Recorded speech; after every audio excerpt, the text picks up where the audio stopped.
Hello, my name is Ramma Cheema. Welcome to an episode of Zariya. Today I'm speaking to the incredible technologist Faiza Yousaf, based in Pakistan. Hello, Faiza. Hello, Rama. How are you?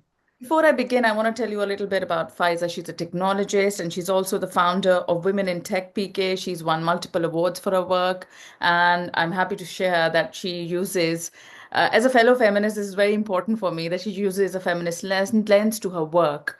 Um, Faiza, how does it feel after years of work to be doing the same thing and experiencing somewhat amplified challenges? Have some of the problems gone away, you feel, in the last decade or so?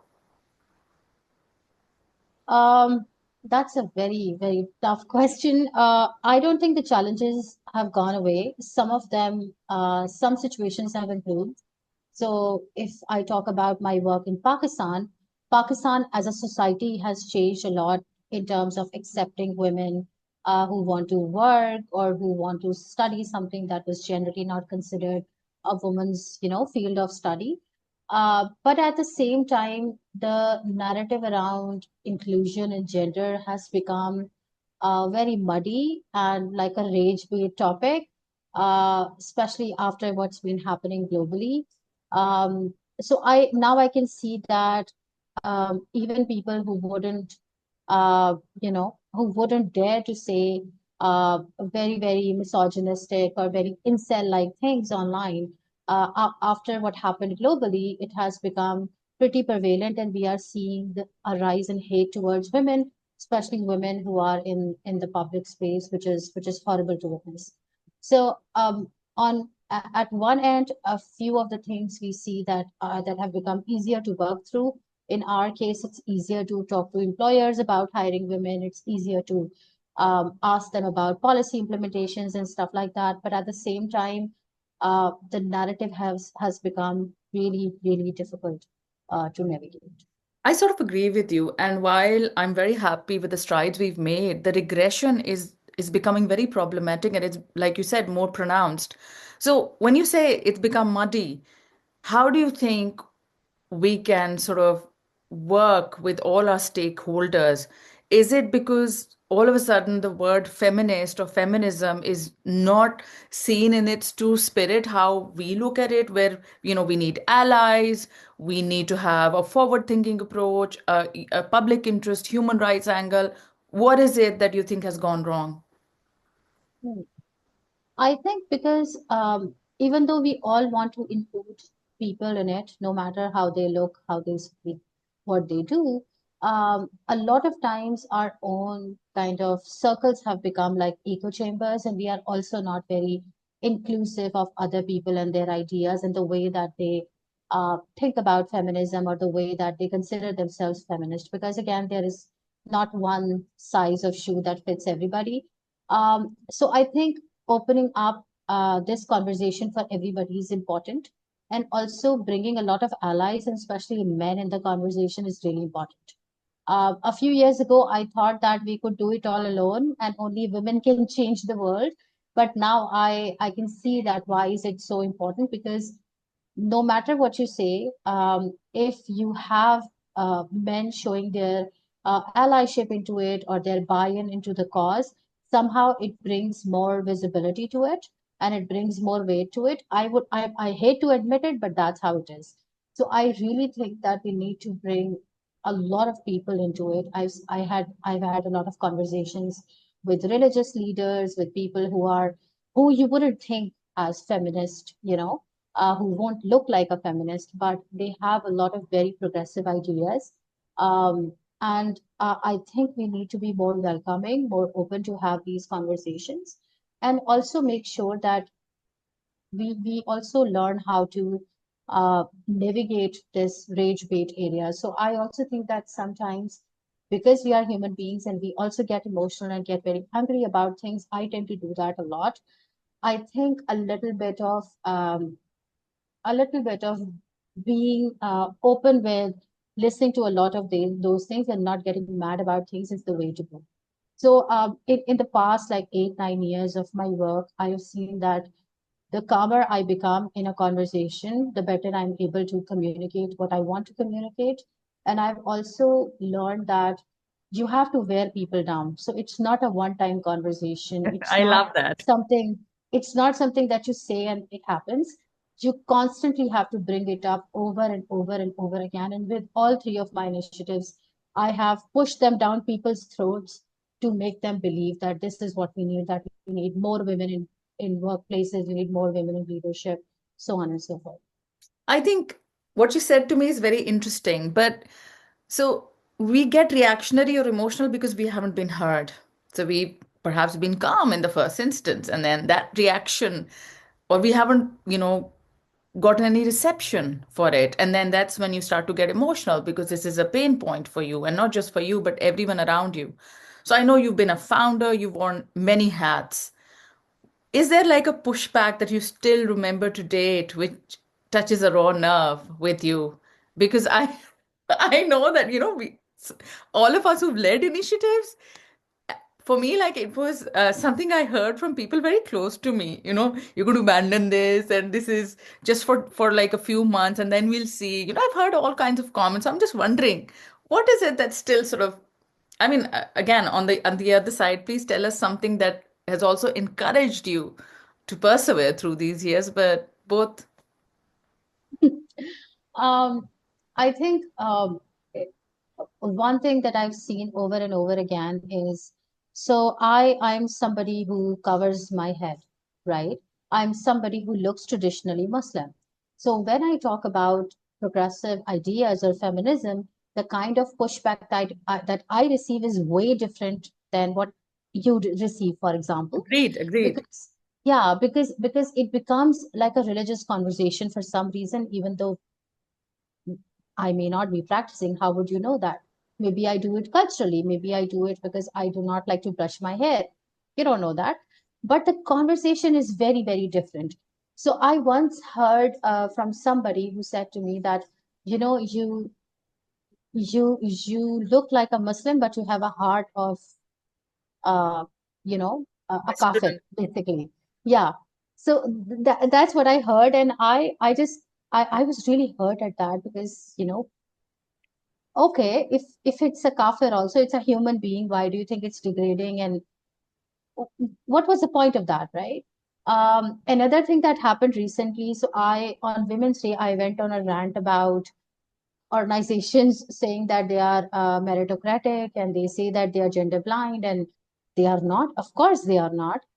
Being gender blind is not something that you can achieve as an organization because, again, there is a nuance to it and a lot of other things. And I went on a rant on LinkedIn talking about why, when you say gender blind, it's a cop out, and you have to be gender inclusive and not gender blind. So that struck a raw nerve. And I received so much hate that I've never received in my life on that comment. And for some reason, it was a pretty simple conversation in my head. In my autistic head, it made pure sense because it was logical, step by step. But it became a big issue for me.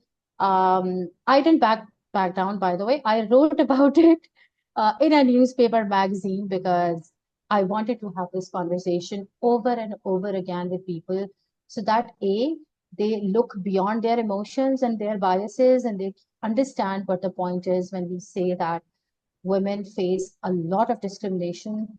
Sometimes it's pretty blatant, other times it's pretty subtle, Or and systematic. there is no way to report those things. There is no way to rectify those situations. So that happened, but at the same time, I've received like wonderful allyship in my work, and we are able to do so much because there are a lot of people around us who are really invested in uh, women's futures and Pakistan's future, and they want to have more women taking leadership positions. Yeah. So, how do you work on healing yourself within this, never ending sometimes um, sort of scenario where you're having to not sound defensive, but also staying strong with your stance? I think for me, the the way to unwind is to read. I tend to read everything, uh, you name it. Another one is therapy. I think if I didn't go to therapy, I will lose my mind, Great. because the kind of stories that come out of these organizations that I run, women going through domestic violence, women going through sexual violence, women going through financial abuse, you have no clue in terms of the kind of stories that we hear in a single setting. And it's not that we are there to give them that kind of support. We are just teaching them how to code. We are teaching them how to make it their resume. We are scaling them up. But because I am a woman and I'm spending a lot of time with these women in different workshops and events, the kind of stories that they entrust me and my colleagues with, they're horrifying. There are days when I used to come back home and I'll be like, I do not want to interact with anyone because I just cannot wrap my head around this kind of abuse that can happen. And there are so many people involved and nobody's stopping anybody. And, they are egging each other on to do more. So I think therapy was a turning point for me because I needed to kind of talk to a Detach professional from and the also, from what you were working with and then not bring it home or into your personal life. yeah, yeah. And also learning how to, how to be calm in a situation like this, because I also need to, take care of my emotional well-being and not get angry about things and also be logical about things. And, and another thing that really helped me was not reacting at the minute, at the moment. This was also something that I've learned from a lot of people around me, that when somebody is being aggressive, my stance is generally to just back out at that time. And this is something that has saved me in real life, also online, because I would back out from that situation or from that conversation right at the moment and then come back to it later on when the situation is better. Never anyone who's doing the kind of work that you and I do, never shy away from blocking and deleting people, never shy away from this. You think the person is Protecting yourself. somebody, yeah, protect yourself. If you think that the person is toxic and they are not going to listen to you or they are going to hurt you or harm you in any way, just disengage without thinking anything else. It's not responsibility to educate every ignorant person in the world. So I And we don't cannot have to take this. convert everyone to our, you know, Yeah, yeah, thinking. yeah. If they want to continue a certain way, that's on them and not our responsibility to begin with. And then with Betty, I think that's what happened to me also. I know you know of my social impact and the daily sort of kind of stories that were coming my way, young girls and women I was interacting with, it got to a point where it's like, even with what I'm doing, is it going to make a difference? And that thought, I'm not a defeat. I wasn't defeated by it, but I was certainly very, very tired. And I see that sense, more and more prevailing in what we're going through. Um, so I want to shift the conversation to your three initiatives, your three projects. Do you like have a favorite, or do you train yourself not to invest too much time in one or the other? Um, so all three of them have their own kind of place. I keep telling people that I'm trying to solve the same problem via three different solutions, Hmm. either via community or a free coding boot camp or a career accelerator, just helping women in any way that we can. I think my most favorite initiative out of all is Caterpillars. The reason being that it's very targeted. So Code Girls has a lot of graduates. It's a big program. It's in three different locations. We are in Karachi, Skardu, and South Africa, Cape Town. And then Women in Tech also has like 10, 12,000 women in it. It's a pretty big community. A lot is happening there. But Caterpillars does like very life-changing work in the sense that it's pretty targeted towards a small cohort of women. And then you see them through the next stage of their career, right?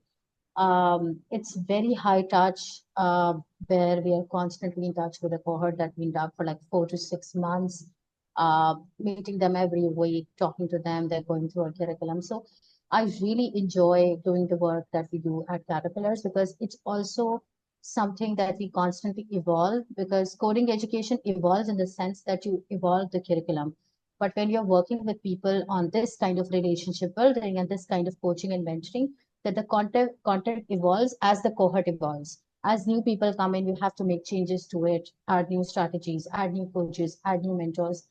So it's pretty awesome. And I think I'm able to um, keep my finger on the pulse of what is happening in the country and with women because of that program also, because there are women from every single, region of the country coming with different education, different backgrounds, and it's a pretty cool initiative.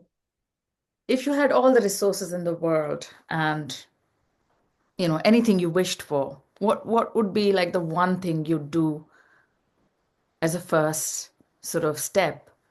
What would you do? Hmm. Unending resource.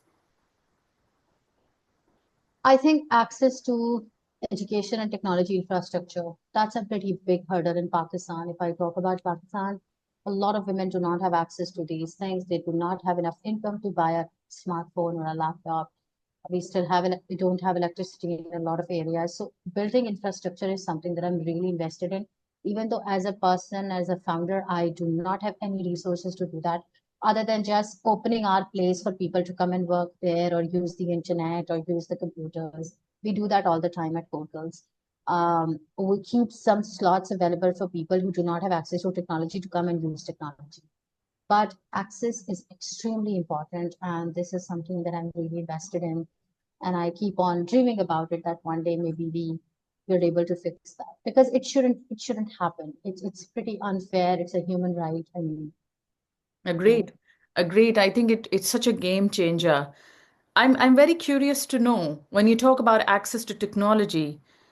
I think in the mainstream media or how we look at civil society or society at large, people have perceptions that women's interaction with technology is seen a certain way.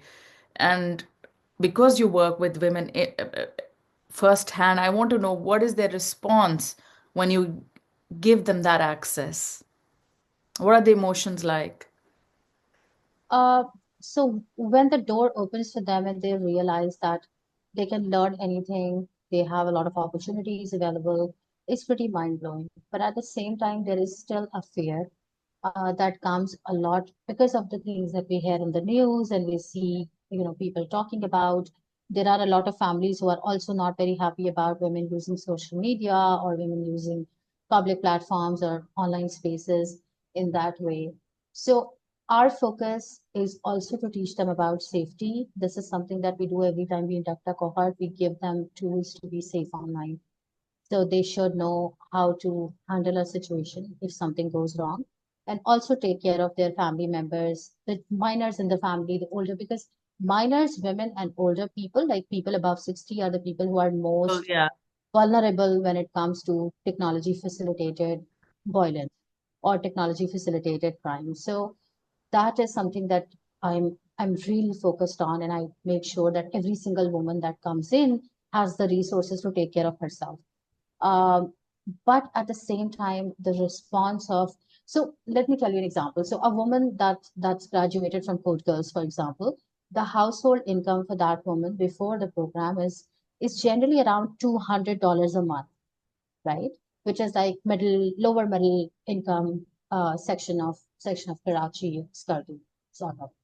And then when they start to work, they are able to make um, $4,000 to $5,000 in a year, right? So the household income multiplies. And that changes the narrative shift from there is so amazing to witness. Every single time that I get tired of the work and I get upset about things, I just remind myself that there are 450 women who were able to multiply their income, were able to send their kids to better schools, were able to take care of their parents, were able to take care of their in-laws and siblings and And you name it, self-belief, self sort of, and self-belief.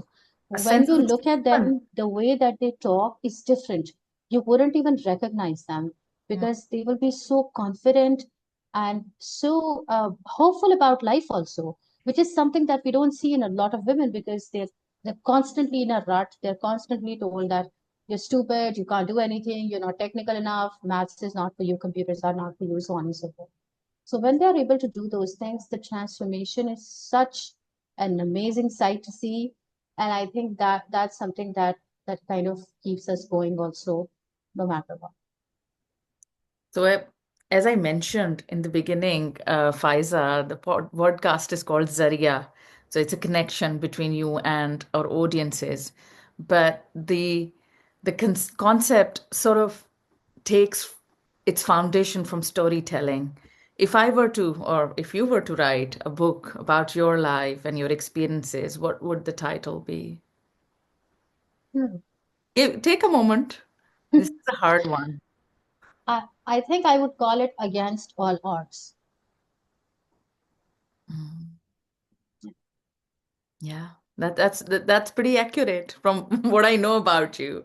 Thank you so much for giving us the time and being here with us. We've thoroughly enjoyed, and when I say we, I mean my team and I have thoroughly enjoyed speaking to you today. Thank you so much. Thank you so much for this opportunity.